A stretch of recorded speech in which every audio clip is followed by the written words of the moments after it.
Alright, welcome. So this is just an electronic lecture. We'll finish up some of Chapter 5, move into Chapter 6, and then we should meet as normal on Thursday. So just make sure you watch this all before Thursday. So we ended on page 15 of the Chapter 5 notes on this thing called the birthday problem. So it's a pretty simple question. The question is, how many people do you need in a room such that the probability that at least 2 people share a birthday, and we want that probability to be greater than 50%. To rephrase that in maybe a simpler way, in other words, what's the probability that there is at least one birthday match in a room? And we want to know how many people do we need in that room such that the probability we have at least one match is greater than 50%. Well, as we start thinking through this, say you have 20 people, you could have one match, or 2, or 3, or 4, etc., or everyone could match. So there are a lot of possibilities to consider. So the way that we'll approach this problem is to think about the complement. In other words, what's the probability that no one has the same birthday? And we'll work through it iteratively. So we'll start with the simplest example, that we have one person in a room. So what we want to find is what's the probability that there are no birthday matches. So in a room of one person, what's the probability that no one else matches their birthday? Well, that's guaranteed, because there's only one person. There's no one to match. That's not what we want. We still want the probability of at least one match. So we use the complement rule. So we do 1 minus the probability of no matches. So we get the answer we would expect. The probability that there's at least one match when we have one person in a room is 0. There's no one to match to. Well, what if there are 2 people? Now there's at least a chance for a match. So again, we're going to start with, well, what's the probability that these 2 people don't have the same birthday?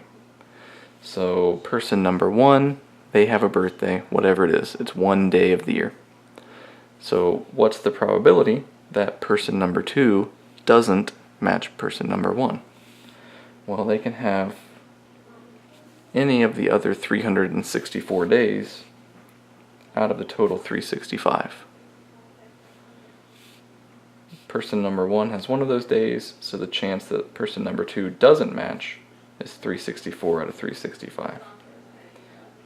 I skipped over the assumptions in this problem just to make it easy. We're going to assume that birthdays are independent, which they mostly are, and we're not going to think about leap years. We'll keep it simple. So again, we need the probability that there's at least one match. So again, we use the complement rule. 1 minus 364 out of 365. So that leaves us with 1 out of 365. Not a very good chance to have at least one match if we only have 2 people. So we keep working up. We eventually want this probability, the probability of at least one match, to be greater than 50%. That's not quite 50%. We still got a ways to go. So what if we have 3 people in the room? Well, we're going to work through the same process. Person number 1 has a birthday. So we want to know, essentially, given person number 1's birthday, what's the probability that person number 2 doesn't match that? So it starts off 364 out of 365. Now we have an and. And what's the probability that person number 3 has a different birthday given person number 1 and number 2's birthday? So basically, we have 2 days taken up. What's the chance that person number 3 doesn't have one of those days? Well, there are 363 remaining options out of the 365. So again, we need to find the probability of at least one match. So 1 minus 364 times 363 all over 365 times 365. And this is still a pretty small number.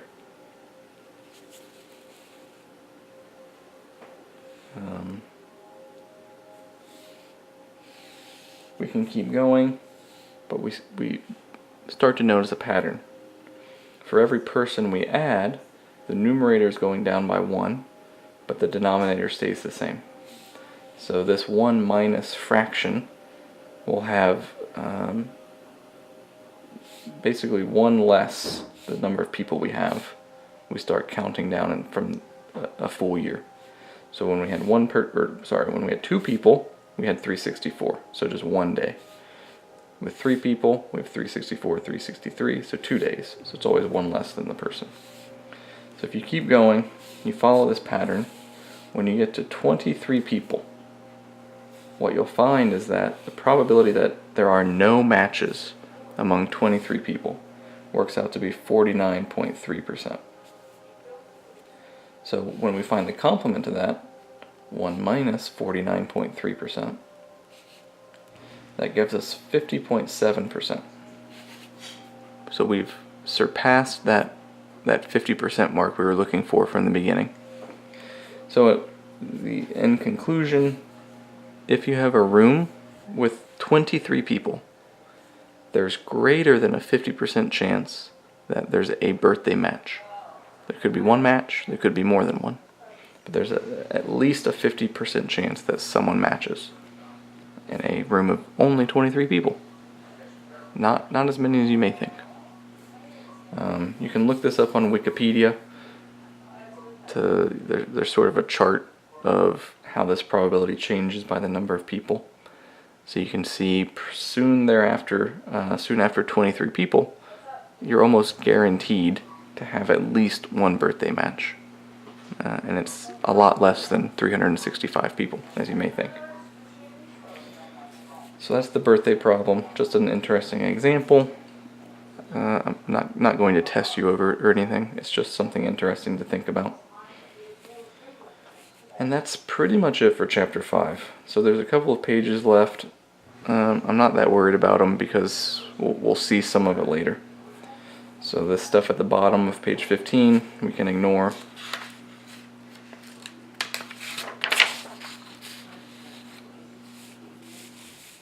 What I would like to do is discuss simulations, but I'll try to incorporate that later. All that this is doing is setting up an example, a how-to of using the calculator to help us solve probability problems. So we think of it in certain pieces. We imagine how we can sort of translate those pieces into something the calculator can understand and do. And essentially the calculator generates some random numbers. Those numbers mean something to us, and we can use that to approximate solutions to probability problems. If you do simulations long enough, if you do enough of them, then you'll get pretty much the right answer. That's, again, because probability is defined as this long-run proportion. In this example, we're not going to press calculator buttons forever, but even in the short term, the relatively short term, we can get a good approximate answer. But we'll see this again later, I think. So that's the end of chapter 5.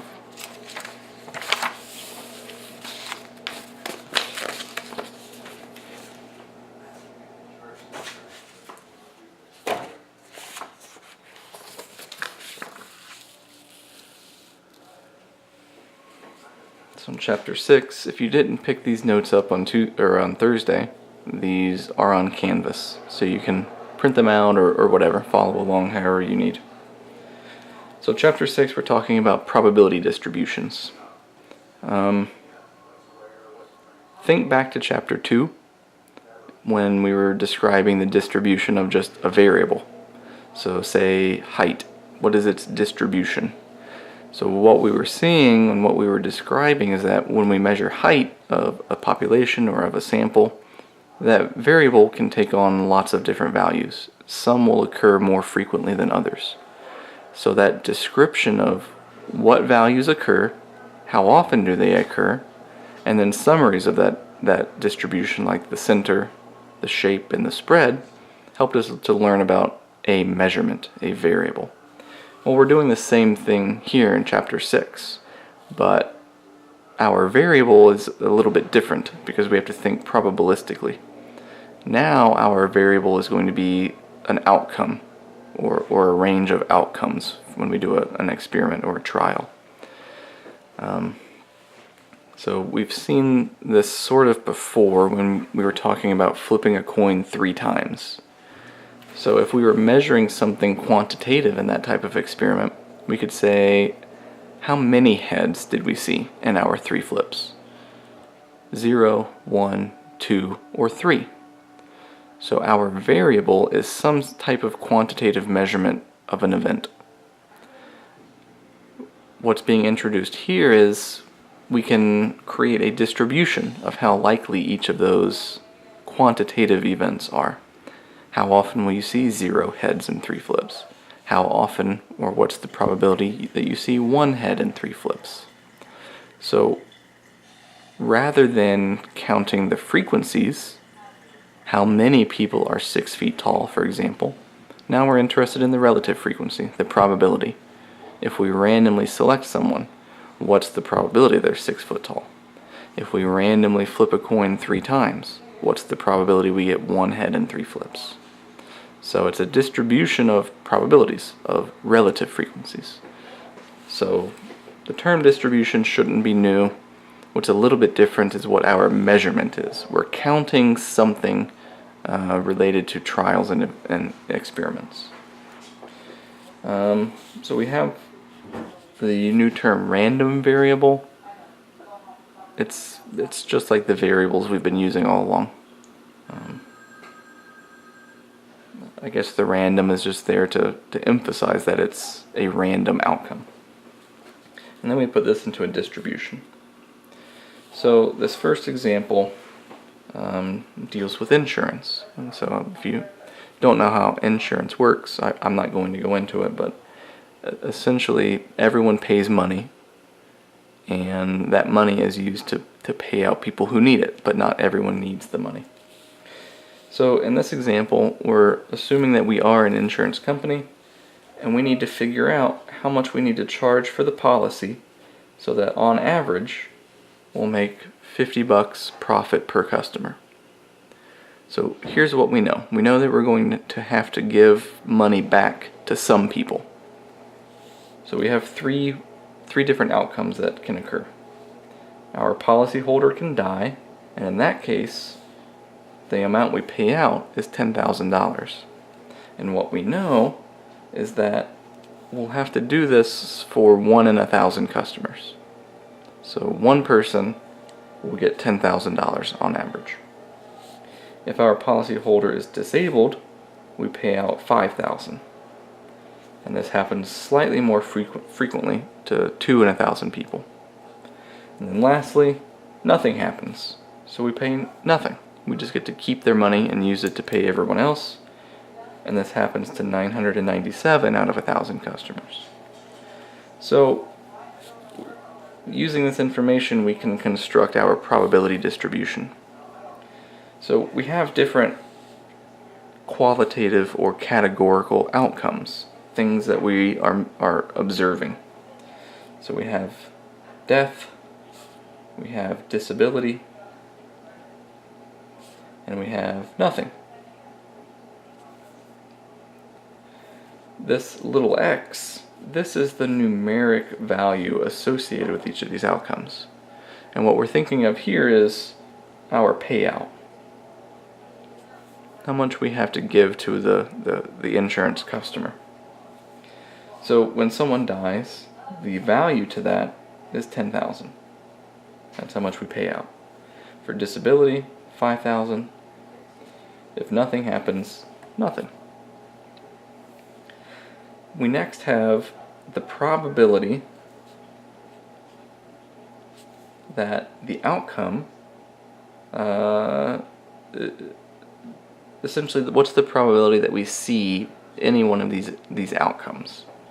I'll describe the big X and the little x in probably the next example. The big X, that's just like before, a capital letter denotes an event, the thing you're seeing, and the little x is the value associated with that event. So this first box, this probability is saying, what's the probability that we observe a death and we have to pay out $10,000? Well, we were told that that's 1 in 1,000.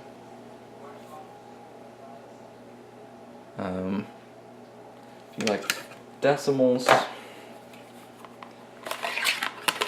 we'll keep it in fractions for this example.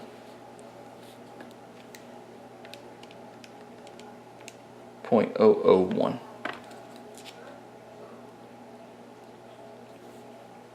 For disability, for paying out $5,000, the probability that we have to do that is 2 out of 1,000, or 0.002.